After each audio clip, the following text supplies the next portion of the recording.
6. Hi, I'm Steve Rosenberg. I'm 22 from Ann Arbor, Michigan. It's a privilege to be here. First, I'd just like to thank you both for serving as a hero and positive role model for me and many others. Much more than your success itself, I respect your unparalleled integrity. I have 3 quick questions for you. The first is how a youngster like myself would develop and define their circle of competence. The second involves the role of creative accounting and the stories of tremendous growth and success over many years. GE, Tyco, and IBM immediately come to mind for me.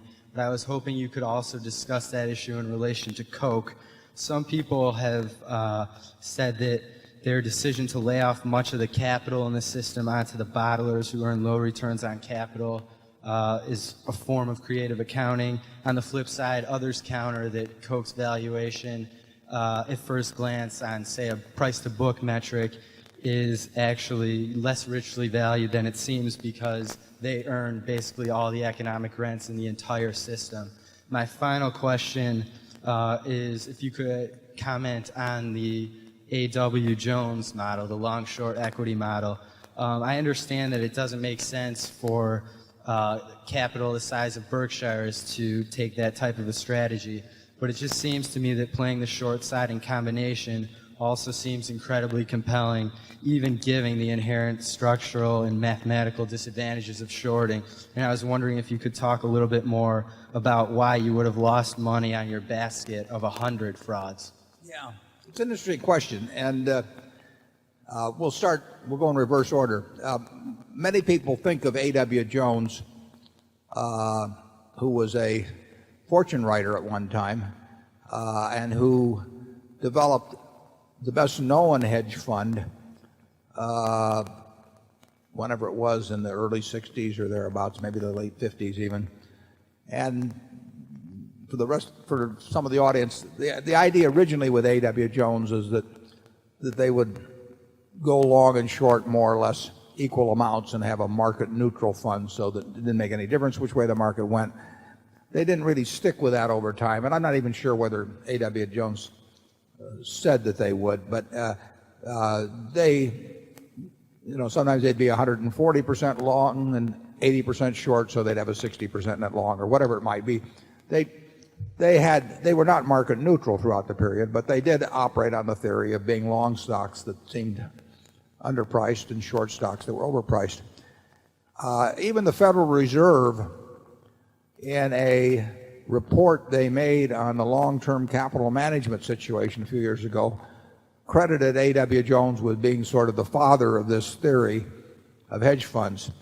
As Mickey Newman, if he's still here, knows, I think it was in 1924 that Ben Graham set up the Benjamin Graham Fund, which was designed exactly along those lines and which even used paired securities. In other words, he would look at General Motors and Chrysler and decide which he thought was undervalued relative to the other and go long one and short the other. So the idea, and he was paid a percentage of the profits, and it had all today's hedge funds, except it was started in 1924. And I don't know that Ben was the first on that, but I know that he was 30 years ahead of the one that the Federal Reserve credited with being the first, and that many people still talk about as being the first A.W. Jones.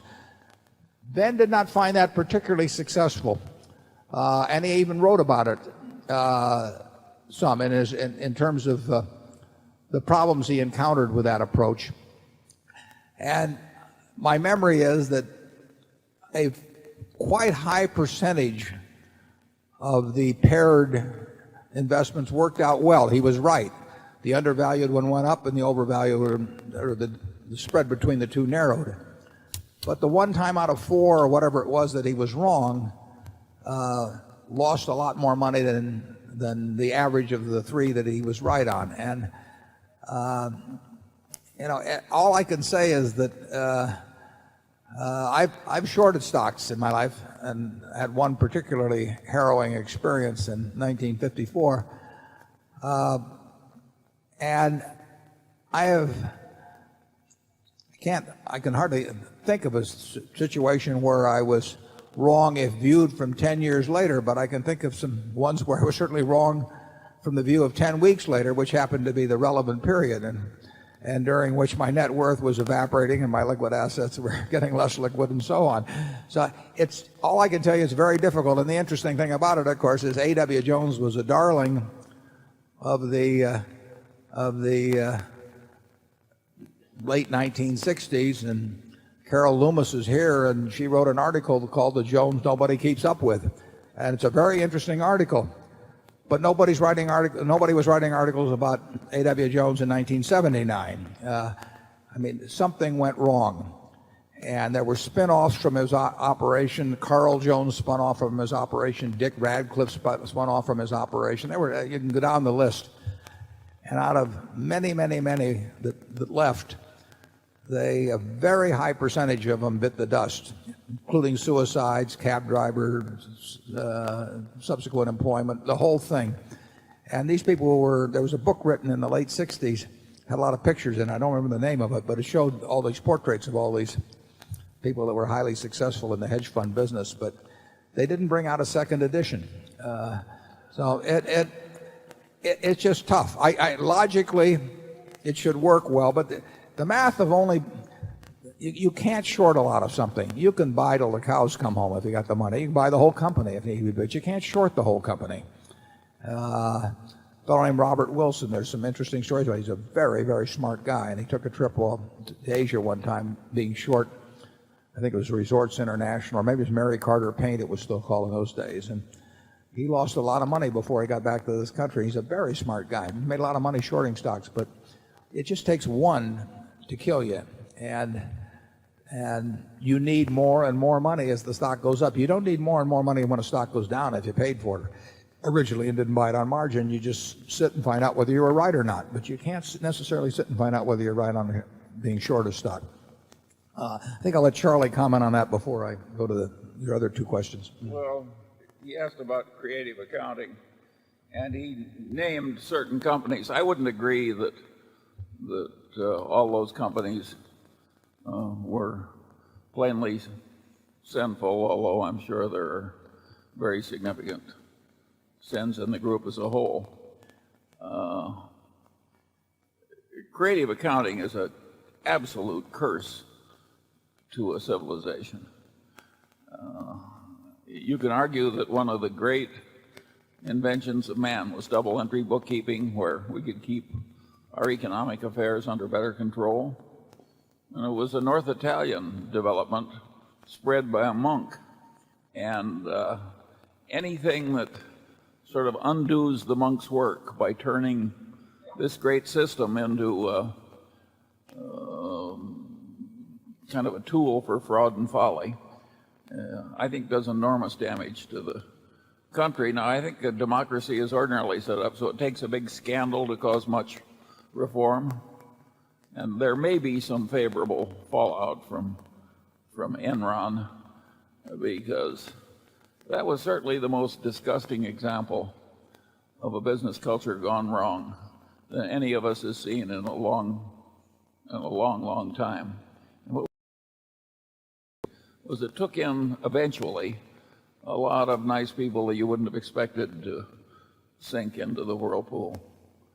And I think we'll always get Enron type behavior, but it may be moderated some in the next few years.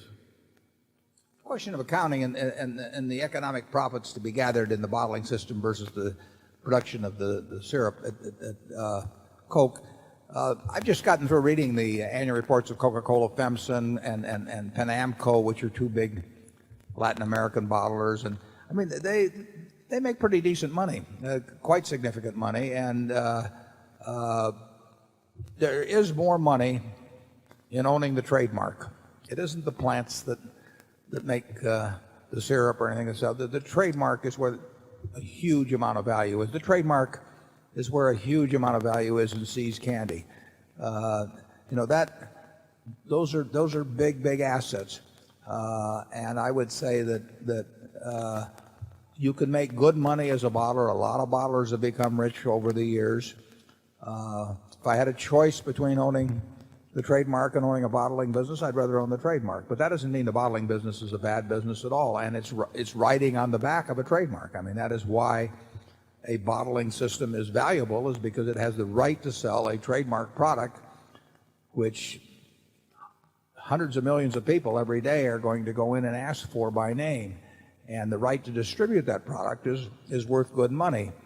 And I don't see any accounting questions in that sort of thing. In other words, if the Coca-Cola company did not own a share in any of its bottlers, and for many years it either owned 100% of a bottler or large part, or and very few of those or none of it.